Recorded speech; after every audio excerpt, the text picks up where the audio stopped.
நம்ம சேதுனா நடிச்ச மகாராஜா படத்துக்கு லேட் ஆயிடுச்சுன்னா இவ்வளவு வேகமா ஓடிட்டு இருக்கோம். வீட்ல இருந்து வரதுக்கு லேட் ஆயிடுச்சுன்னு சொன்னோட பசங்க எல்லாம் திட்ட ஆரம்பிச்சிட்டாங்க. வீட்டிலேயே இருந்துக்க வேண்டியதானே, எல்லாம் உங்க வீட்டை தேடி வருமா? இந்த மூவிக்கு 1 மணி நேரத்துக்கு முன்னாடி தான் நமக்கு ஒரு ஷூட் இருந்தது. அதை முடிச்சிட்டு வரதுக்குள்ள பசங்க போன் மேல போன் அடிக்க ஆரம்பிச்சிட்டாங்க. ஆனா எப்படியோ அடிச்சு புடிச்சு தியேட்டர் வந்துட்டோம். இருந்தாலும் ஒரு 10 நிமிஷம் லேட் ஆயிடுச்சு. இதுக்கப்புறம் லேட் ஆக கூடாதுன்னு நம்ம வடிவேலான மாதிரி என்ட்ரி கொடுத்தேன்.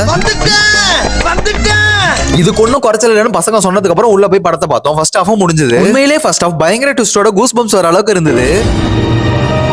இன்டர்வல் பிளாக்லாம் வெறித்தனமா முடிச்சிருந்தாங்க. அதே ஹைப்போடியே ஸ்நாக்ஸ் சாப்பிட வந்துட்டோம். நமக்கு ஸ்நாக்ஸ் பிடிக்காது. நம்ம கூட வந்த கவியனா பப்ஸ்ல ஐஸ்கிரீம் பாப்கார்ன்லாம் வச்சு சாப்பிட்டாரு. அதை நாங்கெல்லாம் சுத்தி நின்னு பாக்குறப்போ எங்களுக்கு இப்படிதான் இருந்தது. பட் அவர் சூப்பரா இருக்குன்னு சொன்னாரு. இவங்க எல்லாரும் என்னதான் ஸ்நாக்ஸ் சாப்பிட்டாலும் எனக்கு ஸ்நாக்ஸ் இந்த தண்ணி மட்டும் தான். ஏன்னா இங்க தண்ணி ஃப்ரீயா தராங்க. சரின்னு செகண்ட் ஹாஃப் பார்க்கலாம்னு சொல்லி என்ட்ரி கொடுத்தோம். எனக்கு தெரிஞ்சு ரொம்ப நாளைக்கு அப்புறம் நம்ம சேதுனாவுக்கு ஒரு செமையான மூவி வந்திருக்கு. அதுக்காக நம்ம சேதுனா டைரக்டர் எப்படி எல்லாம் பாராட்டுவார்னா, இட்லி எப்பா இட்லி போட்ட எவ்வளவு பெரிய பூகம் வந்தாலும் சரிடா, நீ ஒரு ஆள் எஸ்கேப் ஆயிருப்பா.